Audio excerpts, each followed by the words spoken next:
আবার স্নোফল শুরু হয়ে গেল, দাঁড়ানো যাচ্ছে না, মাঝে মাঝে হাওয়া দিচ্ছে, বরফগুলো ঝুরঝুর করে পড়ছে গাছ থেকে।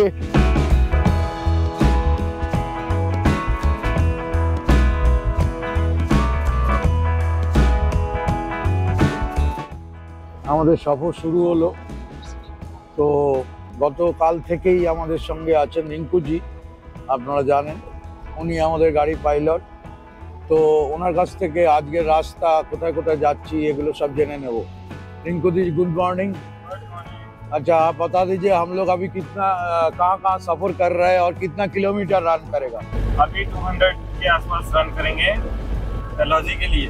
अच्छा, 200 কিলোমিটার আমরা রান করব। তার মধ্যে ফার্স্ট ডেস্টিনেশন হচ্ছে ডালহাউসি। তারপরে ওখান থেকে আরও বেশ কিছু সাইট সিন সঙ্গে নেব। করতে করতে আমরা চলে যাব খাজিয়ার। আপনাদের আগেও জানিয়েছি যে আজকে আমাদের খাজিয়ারেতে নাইট স্টে আছে। চলুন তাহলে এসব সুন্দর সুন্দর জায়গাগুলো দেখবার জন্যে আপনাদের তো আমার সঙ্গে থাকতেই হবে আর দেখতে হবে ডেস্টিনেশনস আনলিমিটেড।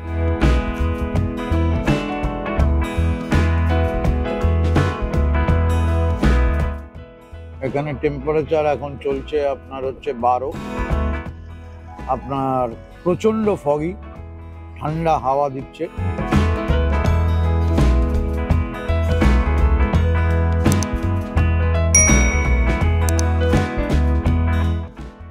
আমরা এখন সফর যেটা শুরু করেছি সেটা হচ্ছে NH54 এর ওপর দিয়ে আমরা এগিয়ে চলেছি টুয়ার্ডস পাঠানকোট। পাঠানকোট এখান থেকে 105 kilometre distance, 22 kilometre journey cover করে ফেলেছি অলরেডি। আপনাদের আগে জানিয়েছি যে আমরা ফার্স্ট ডেস্টিনেশনসে যাচ্ছি, সেটা হচ্ছে গিয়ে ডালহাউসি। এই ডালহাউসিতে আপনারা কিভাবে আসবেন, কোথায় থাকবেন, কি কি দেখবেন, সমস্তটা আপনাদের সামনে তুলে ধরবো। আপনারা আমার সঙ্গে থাকুন আর দেখতে থাকুন ডেস্টিনেশনস আনলিমিটেড। আপনাদের সুবিধার্থে জানাই, ডালহাউসির কাছাকাছি আপনার হচ্ছে গিয়ে কাংড়া এয়ারপোর্ট। সেই এয়ারপোর্টে আপনারা আসতে পারেন, কিন্তু একটা জিনিস মাথায় রাখবেন, এই এয়ারপোর্টে আপনারা যদি নেমে ডালহাউসি আসেন তাহলে তাড়াতাড়ি পৌঁছাতে পারবেন, কিন্তু এই এয়ারপোর্টের সমস্ত ফ্লাইটের কানেক্টিভিটি নেই। হ্যাঁ, তো আপনাকে হয় মানালি না ধর্মশালা এখান থেকেই আসতে হবে।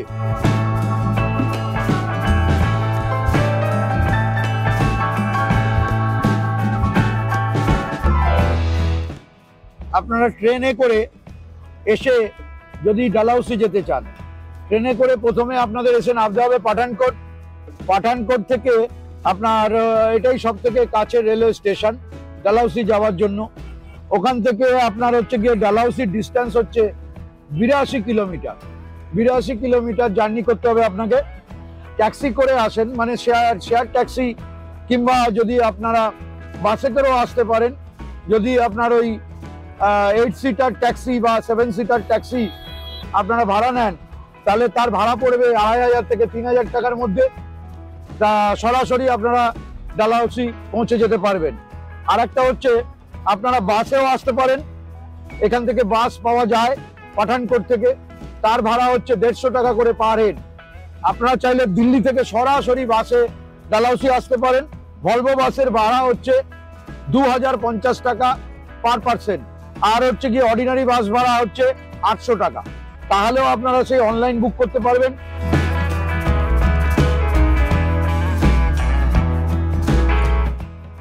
একশো কিলোমিটার জার্নি আমরা কভার করে ফেললাম। এর মধ্যে আপনার আর 12 কিলোমিটার বাকি পাঠানকোট পৌঁছাতে।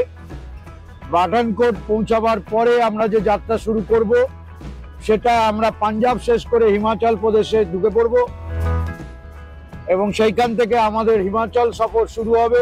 এই আপনারা বোর্ডটা দেখতে পাচ্ছেন নিশ্চয়, এই যে বোর্ডটা গেল। জাস্ট নাও আমরা পাঞ্জাব শেষ করলাম, এবার ঢুকছি হিমাচল প্রদেশ। আর এই যে রাস্তাটা যাচ্ছে দেখুন আপনাদের, আমার বাঁদিকে যে রাস্তা যাচ্ছে এটা জম্মু যাচ্ছে। এই যে রাস্তাটা চলে যাচ্ছে এটা জম্মু যাচ্ছে। এই আমরা হিমাচলের মধ্যে ঢুকে পড়লাম।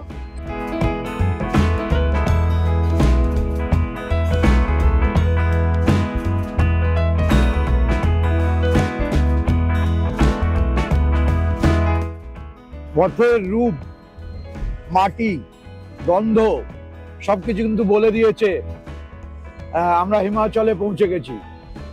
হিমাচলের প্রতি আমার একটা আলাদা টান আছে। ওয়েস্ট বেঙ্গলে যেমন আমি আপনার জঙ্গলমহলে ঘুরে বেড়াতে ভালোবাসি, এদিকে যদি যাই তাহলে নর্থের দিকে যদি যাই তাহলে বলেন আমি সিকিম বেড়াতে ভালোবাসি। বহুবার আপনাদের সঙ্গে নিয়ে গেছি। হিমাচল বছরে একবার আমি হিমাচল আসি। এই হিমাচলের মাটির গন্ধ, হিমাচলের আবহাওয়া, এটা সত্যি অনবদ্য, এ বর্ণনা করা যায় না। তাই আমি বারবার ছুটে আসি হিমাচল। আপনাদের যারা আমার ভিডিও দেখেন তাদের কাছে আমার প্রশ্ন রইল, আপনারা সব থেকে বেশি ভারতবর্ষের মধ্যে কোন জায়গাটা পছন্দ করেন? আমি কিন্তু হিমাচলকে পছন্দ করি। দেখুন তার সৌন্দর্য।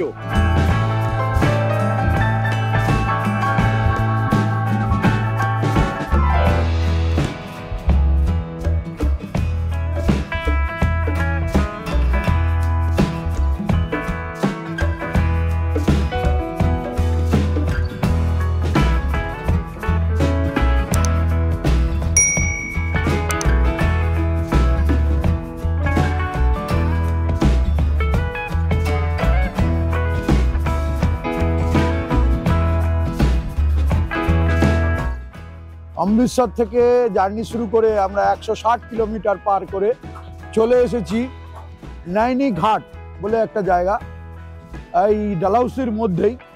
সেখানে আমরা লাঞ্চ ব্রেক নিয়েছি এই হিল ভিউ ধাবাতে। আমাদের লাঞ্চে আজকে আমি নিয়েছি তন্দুরি রুটি আর তরকা। ঠান্ডার জায়গায় ভালোই খেতে লাগবে।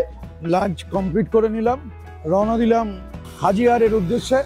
ঠান্ডার ভাগ ক্রমশ বাড়ছে, ঠান্ডা ক্রমশ জমাট বাঁধছে, এটুকু বলতে পারি। ছিটে ছিটে বৃষ্টি পড়ছে, যেটার একটা ইন্ডিকেশন স্নোফল। এইমাত্র খবর পেলাম মানালিতে স্নোফল চলছে।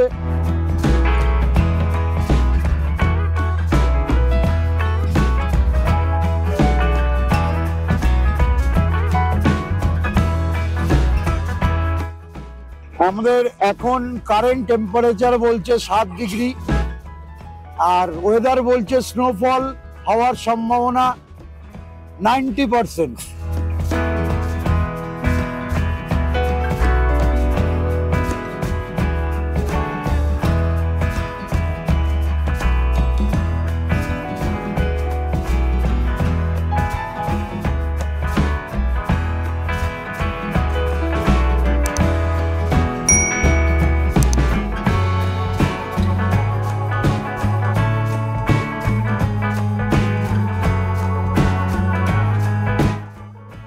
হাজার 440 ফুট উচ্চতা সমুদ্রপৃষ্ঠ থেকে এই ডালহৌসি। প্রচণ্ড ঠান্ডা, রবীন্দ্রনাথের অতি প্রিয় শহর এই ডালহৌসি।